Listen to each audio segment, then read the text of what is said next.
No. Oh, yes, absolutely. Yes. Yes. Go over you. In this That's inelegant right, manner. yes. Hi, Beth. All right, y'all. Thank you so much for coming tonight. My name is Alexa, and I'm on the events team here at Books Are Magic. We are so excited to have Megan Abbott and Laura Lippman to celebrate the launches of their books Dorado Drive and Murder Takes a Vacation. Before we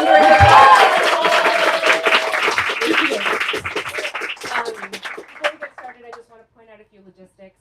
We will be doing a hand-raised audience Q&A at the end of the discussion, so start thinking of some good questions now. And then after the talk tonight, Megan and Laura will be signing and personalizing books near where y'all checked in. If you're joining us on the YouTube live stream, please explore the copy in the link. Please explore the link in the description box below and purchase copies of both of these books. We also have both of these books for sale and some backstock up at the front. And let's get into this. Dorado Drive is a simmering, atmospheric novel of friendship and betrayal following a women-led pyramid scheme in suburban Detroit. And Murder Takes a Vacation is an irresistible mystery featuring a former private investigator and middle-aged widow whose vacation on a Parisian river, wish it were me, turns into a deadly international mystery, wish it weren't me. Megan Abbott is the best-selling award-winning author of 11 novels. Her writing has appeared in the New York Times, the Wall Street Journal, the Los Angeles Times Magazine, The Guardian, The Believer. Her novel, The Turnout, was a New York Times bestseller, a Reader's Den book club pick, and has also been optioned for television by producer of Sharp Objects. Megan lives in New York City. And Laura Lippman has been recognized as a distinctive voice in mystery fiction and named one of the essential crime writers of the last 100 years. Stephen King calls her special and extraordinary. Gillian Flynn calls her simply brilliant. Her books have won most of the major awards in her field and have been translated into more than 25 languages. Oh my God. She lives in a teenager, and without any further delay, enjoy the event, y'all. Thank you. First, I think we should say thank you all for coming on the hottest night of the year. It would have been totally understandable if no one showed up. I would have been like, that's a sensible choice. But now we will always remember all of you for coming out tonight. Hey, happy publication day. This is you. your book birthday. This is my book birthday.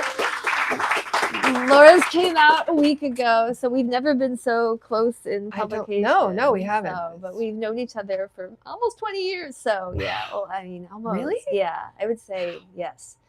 What year did your first book come out? 2005.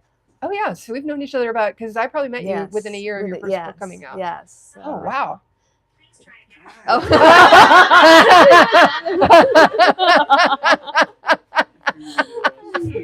That's our dear friend Jonathan. We were just gonna read two-minute things just to start to give you a flavor of the book, but I loved from that description. Our both books sounded completely crazy, you know, in a good way. In a good way, exactly. Just to give you a taste for them, and then we'll chat, and you know how this goes. So this is just my book begins with a graduation party, a high school graduation party, and it's a book about three sisters. And this one, the middle sister, Pam, her son Patrick has just graduated from high school. So that's all you really need to know. Everyone assembled at Pam's rental house on Dorado Drive for the graduation party she'd been planning for weeks, maybe months. Planning it like it was a wedding, a royal wedding even, and Harper half expected her nephew Patrick to arrive in a horse-drawn carriage. "Mom, you don't have to," Patrick kept assuring her, worried until the last minute that he might not make the gentleman C in trigonometry. "We can just hang out, it's cool." But Pam was the sister who planned parties, who hosted, who threw herself into everything with the sweaty fervor of a general readying her troops for the final battle, the one to win the war. It made sense when she was married to Doug, when she was president of the Junior League and chair of the Parents Club, when she lived in a 5-bedroom, 6-column mansion on a canopied boulevard near the lake and hosted 3 or more parties a month. But those days were gone, long gone, which was maybe why this party meant far more, why it had the weight of a coronation, the eerie desperation of D-Day. "It's beautiful," Harper told her, barely catching her sister as she flitted in and out of the house with trays, bags of ice, bug spray. "I tried," Pam said with a sigh, the back of her hand on her forehead like a soap opera actress.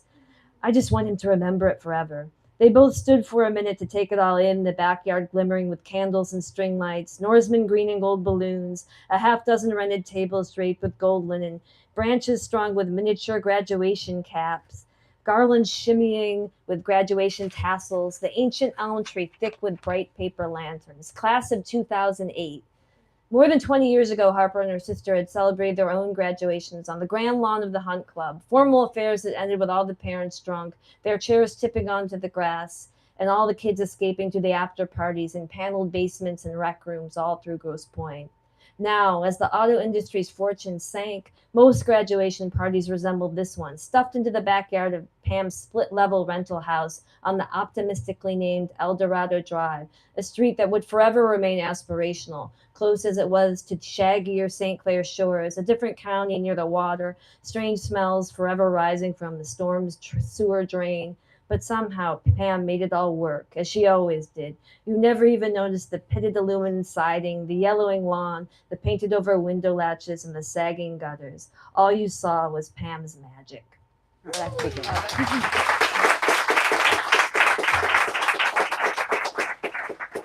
I don't think you need to know very much about the short passage I'm going to read. You've heard that there's a character named Mrs. Blossom. She's on a cruise. Mysterious things are happening. And that includes a young man who's kind of attached himself to her and is always showing up and kind of bugs her, but is also fun to talk to. There are two things you should know about these characters. One is that Danny, the man, has a Pakistani father and a British mother. And the other thing you should know about Mrs. Blossom, and this is a word that no reviewer, no interviewer has yet felt willing to say, she's fat. And no one will call her fat. And I understand that that's a word that's really been weaponized and used cruelly. But also I know that people who are dealing with diet culture and anti-fatness bias are encouraging us to use it as an objective word, to sort of take it back. Even Mrs. Blossom is struggling with that. But it's really funny. Someone called her ample. Most people are calling her plus size, but she's very aware of what her size is. And they've ended up they're just having a conversation as they eat sandwiches together about fame, and she's blustered. I mean, she's blundered as one does, and made a reference to the fact that Danny is not white.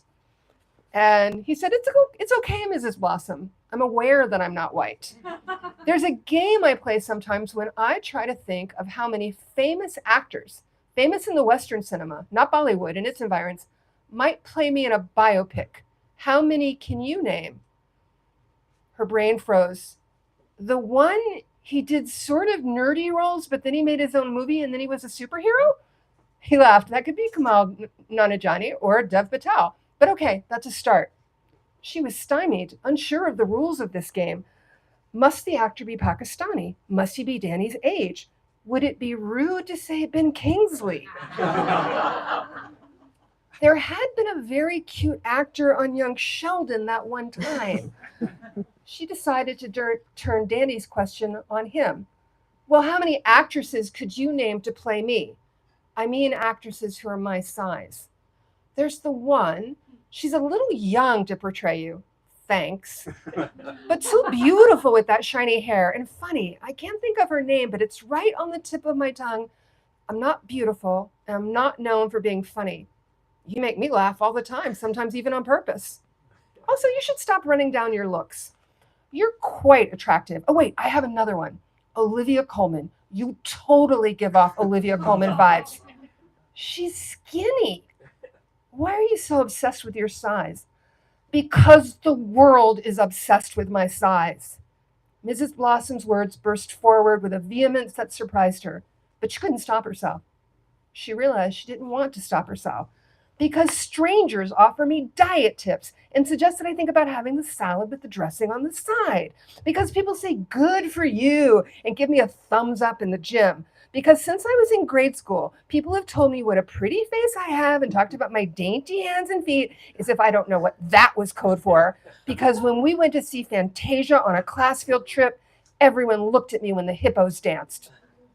Danny looked confused. What is it code for, dainty hands and feet? Since my hands and feet are small, people seem to think it means all of me could be small if I just tried.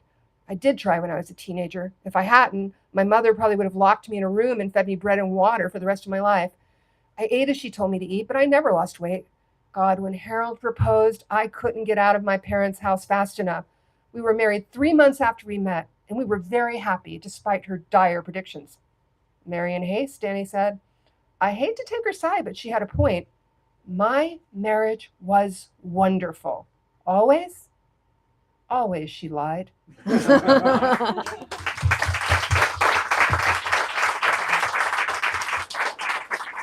So one thing I was thinking of first, that might be the only use of young Sheldon in an high novel ever, but in some ways, tonally, our books are quite different, but thematically, I think they're very similar. We're both dealing with women of a certain age. The women in my book are in their 40s and 50s, and yours is she's in her 60s. She's yeah. 68. Yeah, and both deal a lot with money and what money means and what it doesn't mean and what it means to women in particular. So there's a surprising amount of crossover.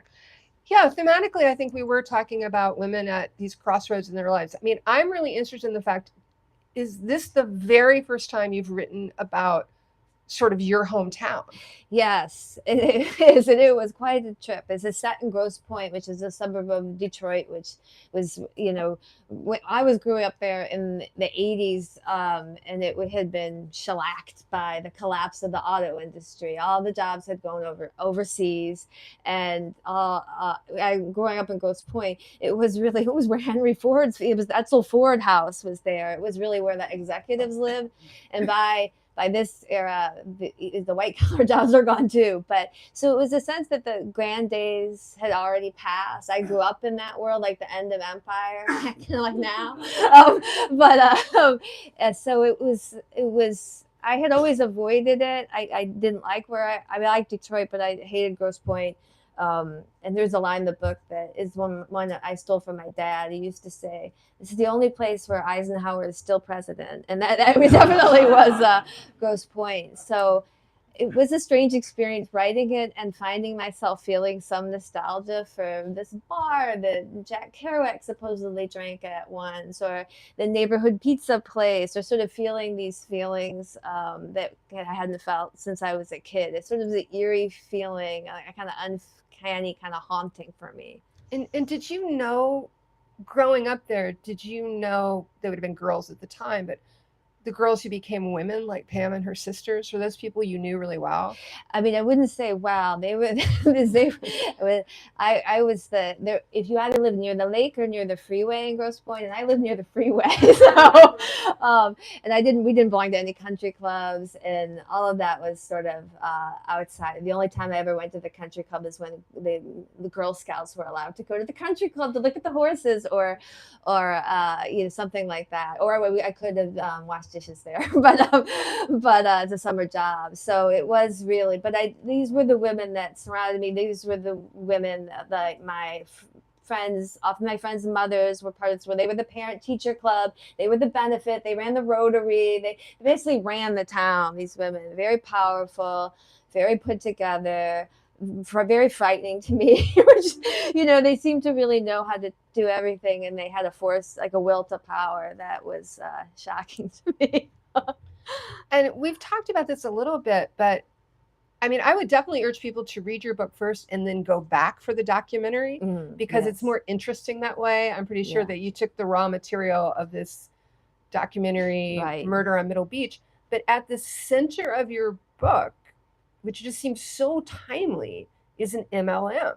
Yes. And when did you know that that's what you were going for? That was really the beginning. So this is Murder on Middle Beach. If any of you saw, it was on HBO during the pandemic when we all had nothing to do but watch true crime documentaries on HBO. And it was a real life case about a woman in Connecticut who, her fortunes had fallen, and it was during the last recession as well, and she became involved with this women. It was called gifting tables. That was what they called it then. Yeah, it was a euphemism, of course, as all pyramid schemes and MLMs usually have one, and so it really was kind of the entree was that these women who had been expecting a certain life, which is, I think, a connection we could talk about with your book, that their life was sort of set and it wasn't going to change. They were not going to have to reinvent themselves. They had married young and well and had the children and had the house, and they intended to have their grandchildren visit this house at the holidays, and everything had gone away. Their husbands had lost their jobs, they'd have calamitous divorces, there had been suicides. This is all stuff I saw in Detroit. And so they had to figure out what they were going to do next. And I just love that they basically become involved in organized crime. I mean, that's what a pyramid scheme is. I mean, tell your pitch again. Tell how you pitched this book. This was my pitch when I took it out to studios. It was that this is Goodfellas in a country club, and that was sort of the spirit of it for me. But how about this first for you? Because you did do some amazing research for it, which might be a reason alone to write the book. I mean, I've started off just by being interested in the fact that more and more private collectors and art museums were coming up with, apparently the provenance of this thing I own is really murky and I don't really own it and I shouldn't own it, or maybe I should give it back. And so that led me down this rabbit hole of the fact that there were very rich people in the 20-teens who tried to open museums in quotes on their private property in order to get a tax break. I mean, I think in 2015 the IRS began pretty active investigations. IRS is an important figure in both our books. Yes. The IRS is great. And so I started with that. I was just really, I'm a docent at a museum. It's the American Visionary Art Museum. I don't think we've ever had any provenance issues, but I was interested in the idea of, okay, who owns what, who should own what, but also, the object in my book is a statue of a bird. So, that was like wink, wink, Maltese falcon, wink, wink, murder on the Nile. I guess what I'm saying is I wanted to have fun, which, by the way, I think dooms you to definitely not have fun when you're writing the book. Writing a book that's fun for other people to read is the least fun you'll ever have. But I don't regret it. And I wish I could remember the moment at which I was like, yes, I'm going to take this secondary character from the Tess Monahan stories and put her in the center of the book. I wish I could also remember it's the only time in my life I know that I've come up with the first line of the book and knew that it would never change, which is Mrs. Blossom had never been upgraded in her life.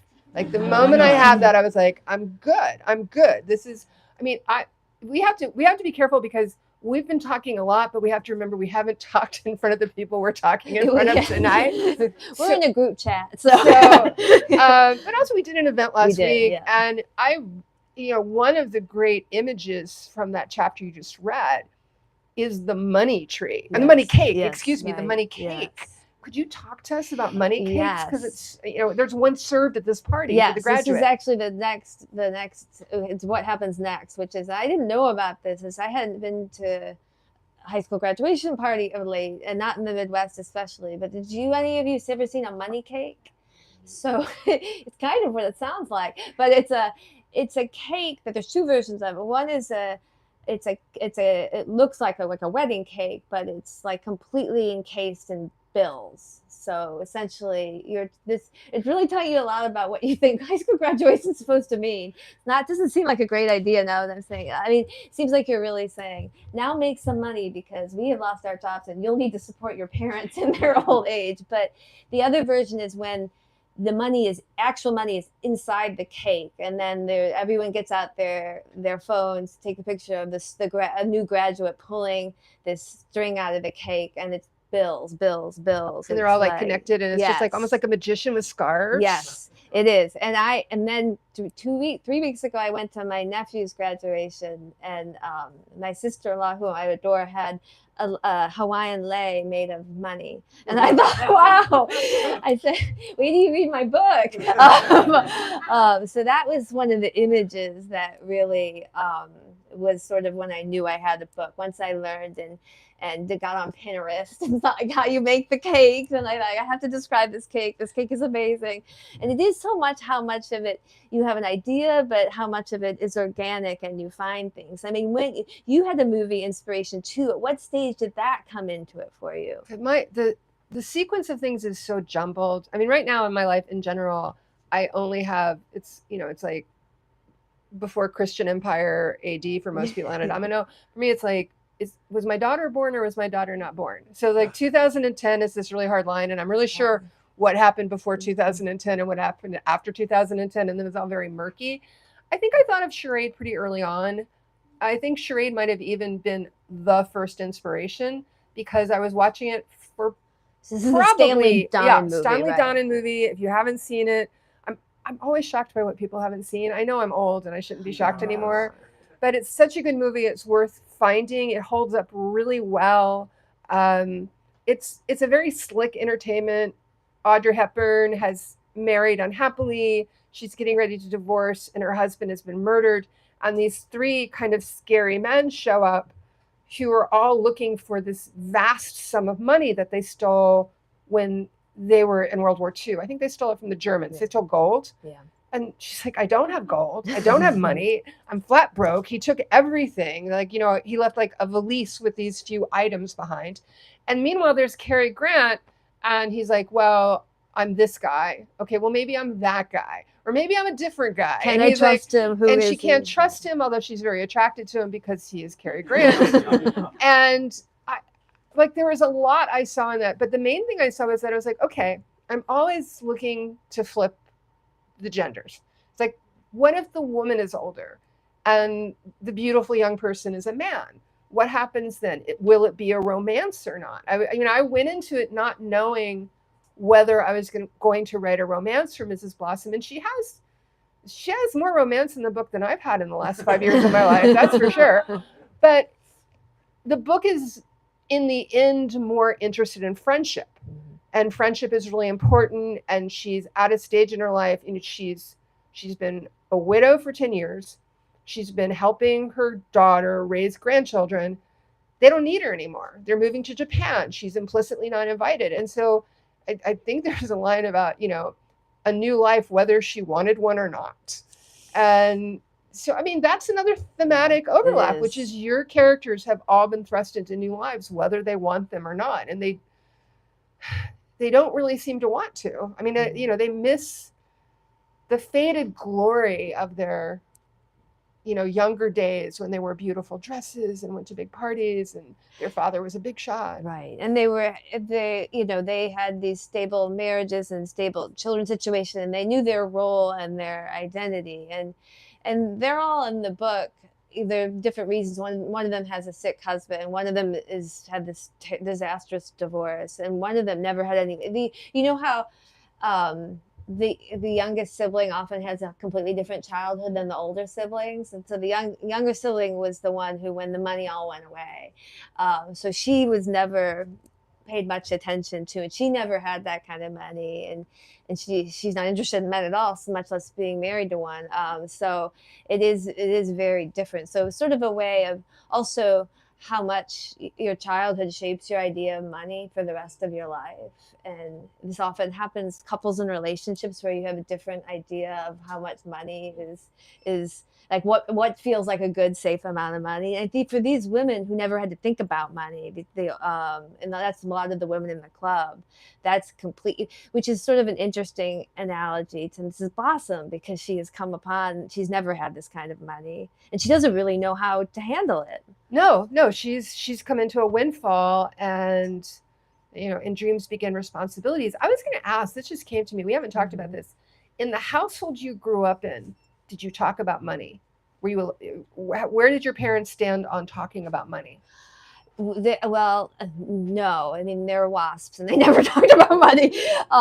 And more, I really got the message from my peers, because everyone had the Ralph Lauren shirt with the horse on it, and you know, it was really that era. And the thing, you would see the friend who had it in every color, you know, and I had like one color, and so I was very aware and felt very. I didn't want to ask. You know, this is how I obviously had an early view of money, because I felt bad asking my parents for things I thought that weren't available, you know. I grew up in a family where money and sex were both things you didn't talk about. Yes. And so the inevitable conclusion, aren't they the same, really? Yeah. I mean, actually, at this point, I think people are more open about their sex lives than they are about their money.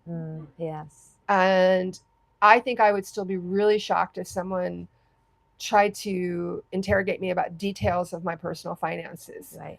And I think that's what makes money interesting to write about, especially for crime writers, because it's not just money. And there's so much shame. There's shame and emotion. I mean, my mother died last September. And sometimes when I'm doing something indulgent, I just feel like she's looking down disapprovingly. Like, someone told me that, the woman who works for me told me that my mother was actually very curious about my finances and would try to get information from her about the cost of my life. She's like, Laura spends a lot of money, doesn't she? And again, but would never say that to me directly. Like, but wanted to put it out there. This was a question. Yeah. So I do think it's such a great topic. And again, we've had this conversation many times. I think one of the things I love about being a crime writer is that we get to write about money. Yeah. And, going back to Mildred Pierce, where she's keeping 2 sets of books, and that is the beginning of all of her calamities.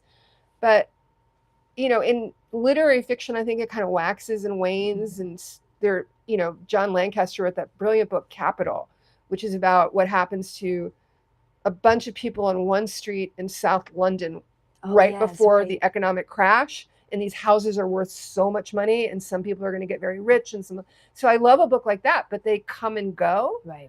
And I feel like, and also this is the question for you, is like, one of the things as a crime writer I think about all the time is people are ashamed of less and less in our culture. Yes. And this goes back, but it's getting worse. So it's like, as a crime writer, when you're thinking about what would someone kill for, right? Like, what are we down to? Right. What would people kill? What would people kill for at this point? Yeah, I mean, I guess if you're Catholic, it's a different. Shame sometimes will operate independent of changes in the culture too. I think because shame often come from childhood too, and can't be influenced by cultural acceptance of some things. I guess so. I just, I think when I first started thinking about this, we were kind of in like our Jerry Springer era. Yeah. And people were going on TV and admitting to things that you were not supposed to talk about. I mean, I was a huge fan. I don't know if he's still writing. He's such a good writer. Declan Hughes, who was doing those Dublin-based PI novels. And those worked so brilliantly because you believed that Dublin was just full of shame. Yes. That was a culture where there were many secrets that people wanted to keep and wanted to hide. Right. And his books worked brilliantly as sort of a modern day version of Philip Marlowe. Yes. But it was Dublin instead of LA. Well, it's interesting now in terms of quiet luxury as being a way to show money without showing money. And I think this connects to something else I wanted to ask you about. Is this feature in both our books how clothes signify money or don't? Because for me, in Ghost Point, if you've ever read the Preppy Handbook, if you're a real wasp, you should have like frayed cuffs on your very expensive shirt. You should not have new things. You should never have anything with a label. So it really was about like not looking like you're trying, not showing, and so the notion of like an influencer would be appalling to, that you would want to show all your brands and mix brands or any of that stuff. Brand, even as a word, would not have appeared. So that becomes a way of signifying wealth, is actually having these sort of shabby, high quality garments. And clothes comes up with, it's related also to her discomfort in her body and herself, but it's a big issue in your book. Yeah, clothing is a really big issue in the book. First of all, because for years she's worn brightly colored flower prints. She likes being Mrs. Blossom. I mean, she likes being called that because she really misses her husband. And even just hearing his name, she can't let go of the coffee maker that she used to make him coffee. And, there was a reason I read what I read. She does have a secret about her marriage that's kind of torturing her, but she was really, really in love with her husband. And it's 10 years later and she hasn't quite moved on. And then she gets to Paris. And if you don't get a makeover when you land in Paris, I think they put you in book jail. I think you're not like, why would you not do that? And it was really fun to think about, she meets Danny, who's very fashionable. and very well dressed. The first time she sees him, she notes everything about what he's wearing, and he's got the great glasses. And he begins to convince her that fashion is for her as well, that she should wear beautiful caftans. And she gets very cross. She's like, oh, because I'm fat. He's like, no, because caftans are great. Because you look great. And he gets her to, she ends up buying beautiful shoes, bracelets, earrings, sunglasses, scarves. I mean, she really does get quite carried away. And it's like, that's when I don't really think cinematically when I write, but I definitely had a montage going in my head. At that. Like, do you think cinematically when you write? Because you write for film and television. Yeah, but I think it started just because movies were my big first love. So I do think about that so much. I see old movie, I sort of like, I want this to be like this scene and this. So I do sort of come from that vantage point. So I think it sort of tilts that way naturally. I don't think in terms of a script when I write, because that would be the death of, it would be the worst book ever. This is just something, they just operate so differently. The script is a series of building blocks for a whole bunch of people to create some magic out of. And books are so intimate and internal. That's why we read them, right? We want that voice in our ear and that kind of closeness. One thing, I've been reading you forever. I've read everything you've written.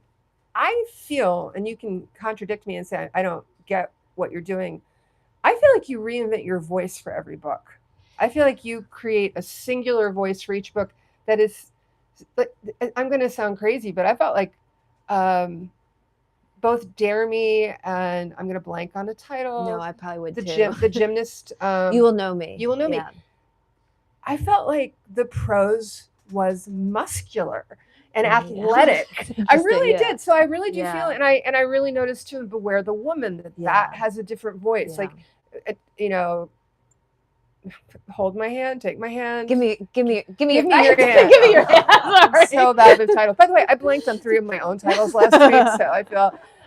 But I do feel as if part of your process is when you start, you're like, what is the voice of this book? Not just the voice of the POV character, but there's a voice of the book. Completely. If I don't have that, I don't have a book. No matter how great the idea, I have to find that. And you're right, it isn't just the point of view. It's how it's going to sound, what kind of words I'll be using.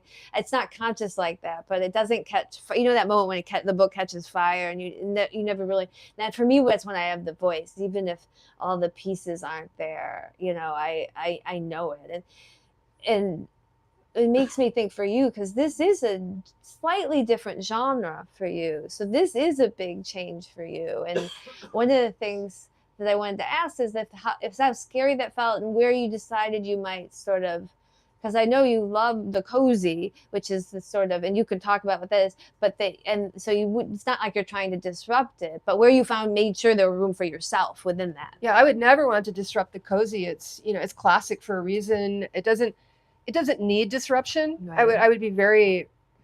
I would look askance at someone who's like, well, they're like literary writers who come into crime fiction, like, I'm going to do crime fiction, but better. And they're always like, what if not all the questions were answered?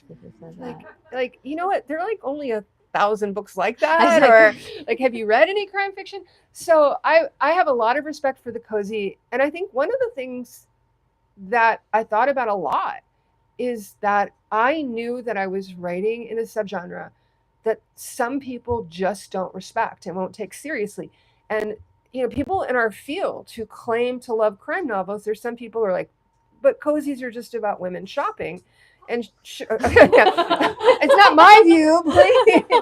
And it's funny because, here we were talking about a woman shopping, but it was relatively easy to see, and I did many, many drafts of this book, but Mrs. Blossom was always a very complicated person. Mm-hmm. She has this sadness over the death of her husband and a secret that weighs her down. She had a, not great childhood because her mother was so critical. Yeah. She feels she's been cast aside. And she's a 68-year-old woman, and her life is not what she expected to be, which, by the way, I'm a 66-year-old woman. I'm finding that rings pretty true for a lot of people. Like things just are not, you have this idea of who you're going to be, where you're going to live, what your life is going to look like. And then one day you look up and it's like, oh, it's not that. So I admit I had some self-consciousness about people are not going to take this book seriously. It's not going to be thought of as a serious book because of its tone, because of its genre. And then I was like, okay, then. I mean, Right. I'm taking it serious. I mean, I actually went into my journals, and I was a very difficult book to write, and I often wrote in my journals about how much trouble I was having and how difficult it was. And I found some line that was like, you must take this book more seriously than any book you've ever written. And I think I went into it with that idea that, yes, I want it to be lighthearted. I wanted it to be, I wanted it to make people happy. Most of all, I wanted it to make me happy. I was tired and I was sad. Yeah. A lot of bad stuff happened, y'all. And it's still happening. It's kind of like, I mean, I think I'm curious about this is a much bigger picture question, but like right now, I think like all the writers we know are kind of struggling a little bit because it's so hard to imagine the world your next book is going to come out in. Yeah. Yeah. I feel like I should be thinking about that, but I feel like I don't really write in the world. I mean, but I do obviously, because this book, though I wrote it before the election, before a lot of economic uncertainty. I mean, there's always economic uncertainty. This is our century now, but obviously I was thinking a lot about money, recession, the future looking different for us all, us being able to not plan anything, you know, how, because no one really knows what the world's going to look like in 5. That was all very much on my mind. So maybe I'm realizing that I do think about it, but not exactly. It seeps in, right? I mean, don't you find you end up writing about the thing that you cannot stop thinking about ultimately? That's sort of. Yes. I mean, I think over the Yeah. course of my career, I've always said that really the title of every book is, you know, the secret title is what was on Laura's mind Yeah. at those Yeah. years. You know, it's like, what was I Yeah. thinking? And I'm always thinking about something, you know, it might be just something really basic, like female friendships are kind Yeah. of difficult, or what happens if you don't get to be the thing you always wanted to be. I mean, that's what Baltimore Blues, my first book, is Yeah. about. Okay, wait a minute, you wanted to be this thing and you're not going to be this thing. What happens now? Right. Do we over-identify with our vocations and our jobs? And are people happier if they have been able to transcend that? Yeah. You know, I mean, I think a lot these days. It's funny. I think I've been thinking about it because it's a book with 3 sisters, like your Yes, book, right. and it's after I'm gone. And in that case, I really was like, I just want to write about a man who affected all of these women and then disappeared, and how Yeah. they dealt with it after he disappeared. Yeah. And he's really, and it was inspired by a true story. There was a man in Baltimore who got caught for wire fraud and just disappeared when he was supposed to be showing up at federal prison the next day. And he left behind 3 daughters, a wife, and a mistress. Mm-hmm. And I thought, and I felt, I was like, sometimes I feel, and I think maybe you feel this way too, that by writing crime novels, we're kind of sneakily also writing other novels. Like, yes. like that, a lot of the work we would do would be called women's novels, except we kill people.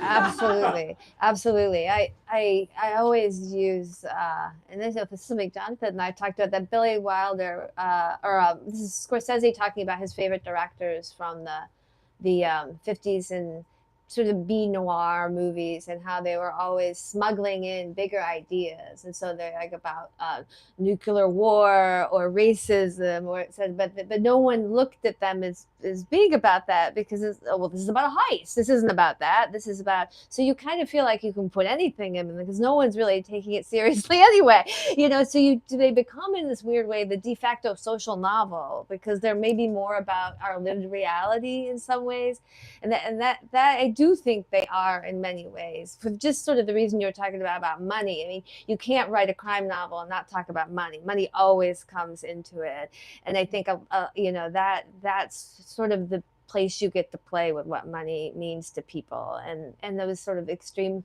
Similarly with this, and then we'll go to questions. I think it's interesting that we're both also writing about women of a certain age wanting something, which also, that maybe is the same, where shame still exists. You're not supposed to want things passionately, to have desire. And I do think, even when, say, a movie tries to depict that, it's often a horror movie and it's seen as grotesque. Oh yeah, there's a substance. Yes. or something like Baby Girl, where it's played for comedy, and it has to be fixed at the end. Not to complain about a movie's ending, but Yeah, you know, I'm like the biggest poker face stan in the world, but last week I got so mad, and I just said something like this. I was on social media. I was like, this episode of Poker Face was created in a lab to make me very, very angry. and you love the show. I love the show, and I still love the show. And Alan Sepinwall, who Yes. writes about television for Rolling Stone, got into touch with me privately and said, would you tell me? I was like, okay, first of all, I know this is a minority opinion, but Michael Clayton is not a good movie, and liking Michael Clayton does not is. Oh, I guess we'll have to talk. This is exciting though, because this is a big point of. I love Michael Clayton, so yeah. Most people do, and I was like, secondly, they played an older woman having sex for laughs, and like kind of, oh, gross. Oh, you know, Lauren Tom is like, and then finally, it was really, I was like, I really went off on the use of poetry in that episode, because Lauren Tom is playing a poetry professor. I was like, you know what?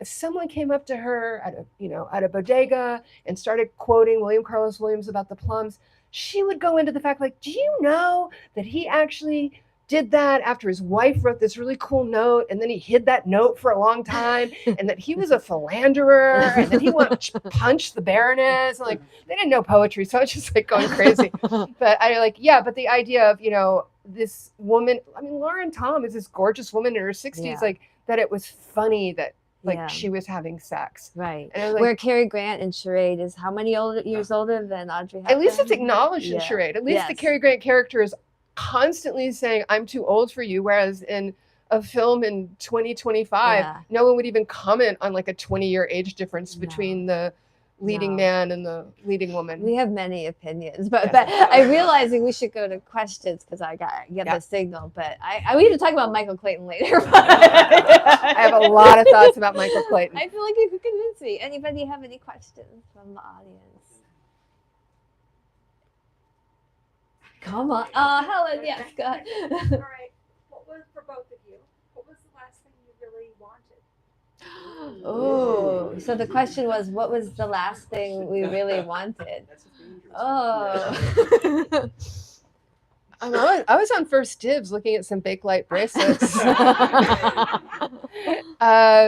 You know, that is such a profound and scary question.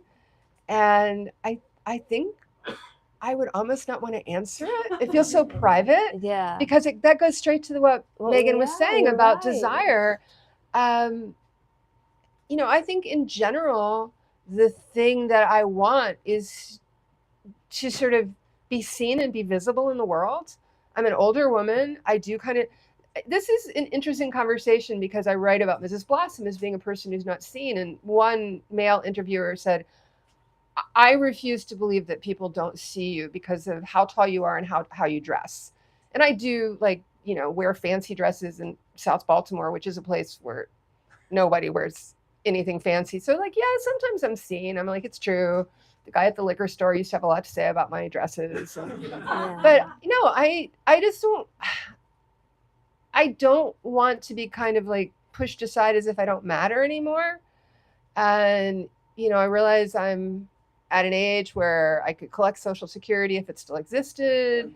And, you know, that I could literally retire, and I have a teenage daughter, and, you know, sort of that pressure to disappear. I want to be present. That's my big desire, is to be present and be seen. I would like a new air conditioner. My air conditioner is broken at home, and that's why I'm really enjoying sitting here. But yeah, that's the most immediate thing. But I definitely have other answers. I think that's the fact that I was sort of so horrified about having to answer that question is very important for me to talk about with my therapist next week. Yeah.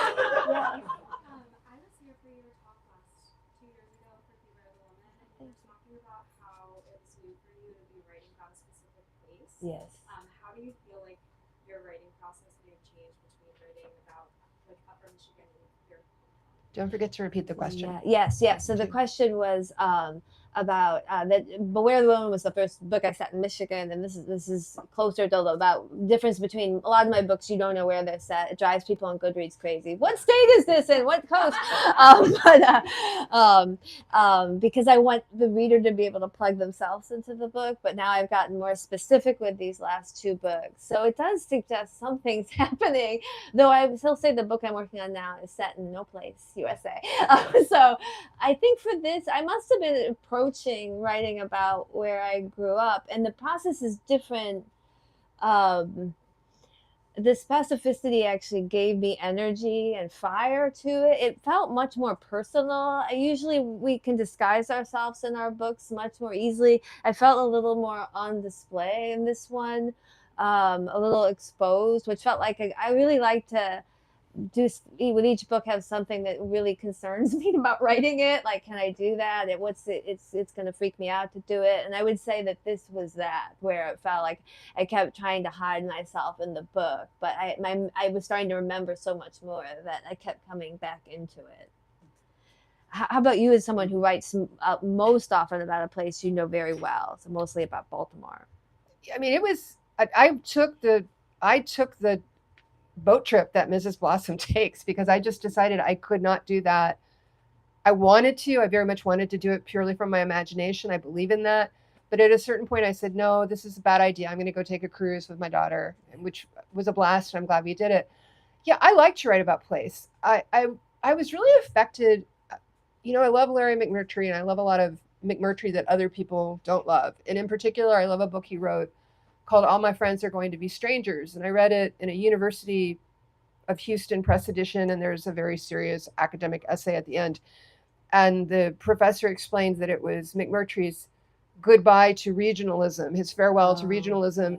And because if you're going to be a great novelist, you have to transcend regionalism. And I've always been so puzzled by that, because I like books about place, even if they're made up places, like Sue Grafton's, I forgot the name of her town, that's based on Santa Barbara and Montecito, but I like place when I read. And so I like to write about place. I've invented a suburb here or there, but generally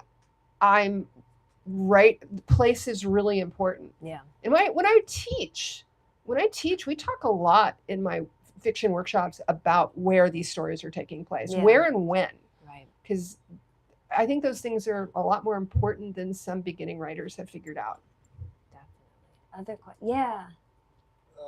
For both of you, is it harder to write about a surplus of money or a lack of money? Good question, because we are for the most part opposite. Is it harder to write about a surplus of money or a lack of money? I guess for me, I think a lack of money is the only thing I ever want to write about. I have trouble sitting in comfort with to a fault. My books are often described as being filled with dread is the most common. So I don't know. I mean, not that you can't have that with a surplus of stuff, but it would be harder. That should be my next challenge. But there's something about needing something to sort of be like, which is part of a big part of American crime novel tradition. So maybe that's what I get it from, that there has to be something you're aspiring to or scheming to get or something. So that definitely feels more comfortable to me. I mean, I think writing about a surplus of money is harder because you lose a lot of reader empathy. Yes. People are caught up in the idea of, they don't have money, they're struggling, times are hard, what are they going to do? And if your characters live in relative comfort, that can be a little bit off-putting. But then I think about the terrific book written by our friend Wendy Corsi-Staub called Windfall, which is about three friends who win an enormous lottery. And things happen because that much money can really screw people up. And so I think it can work. But it is, when you have a character who is just fine financially, I think most people are like, I don't want to read about that. And Mrs. Blossom but luckily I think the thing is that, first of all, Mrs. Blossom, and this is kind of autobiographical in that I was married to someone who ended up making a lot of money in television, but we could simply not be middle-class people. we like we have a friend who always says of my ex-husband, Al Affairs, I was like, he's very bad at being rich. She said, he did what? She's like, what? Does he not know how to be? She's like, what's wrong with him?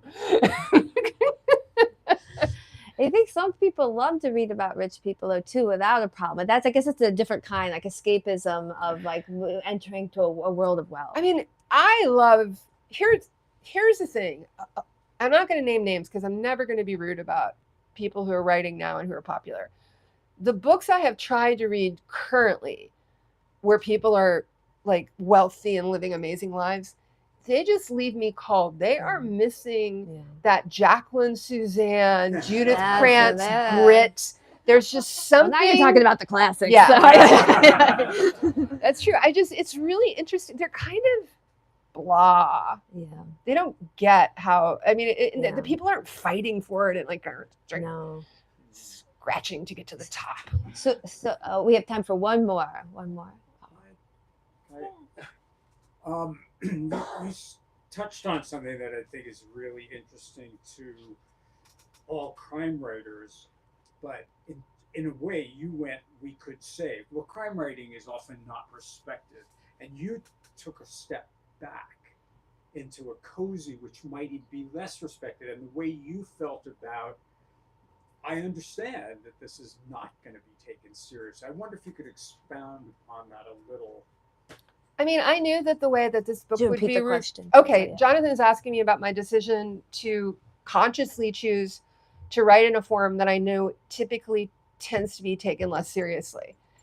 And I just knew it was the right book for me to write at this time.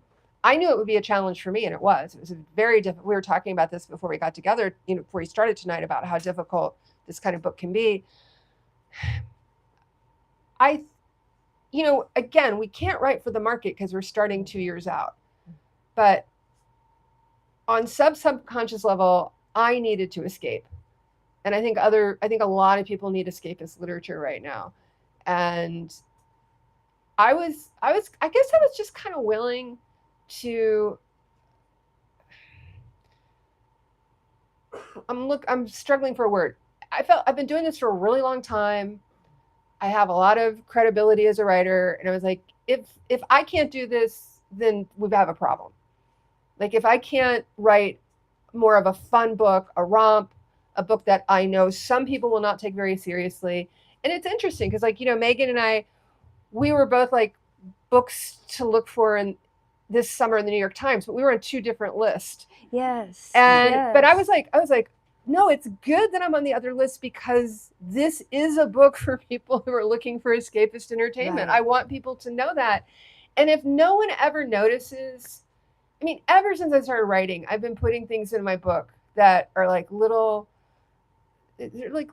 hit. My books are little minefields of themes and things. And it's like, if you don't see it, it's fine. It's there though. And I do that. I have always taken my work really seriously. And crime genre as a whole, sometimes people are so rude about it. So I would only add just that it's also, it sounds crazy because women don't buy the most books, etc.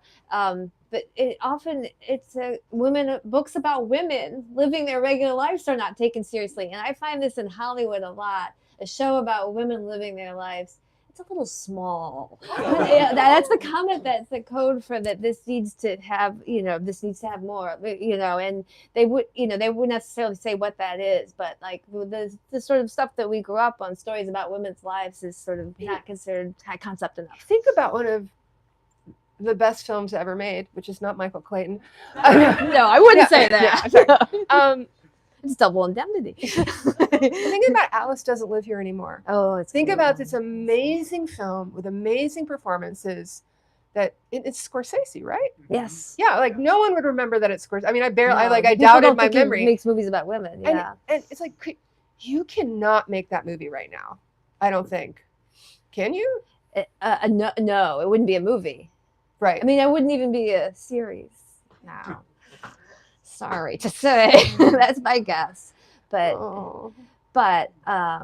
we have the movie. But we want to thank you all for coming out tonight. This was so fun.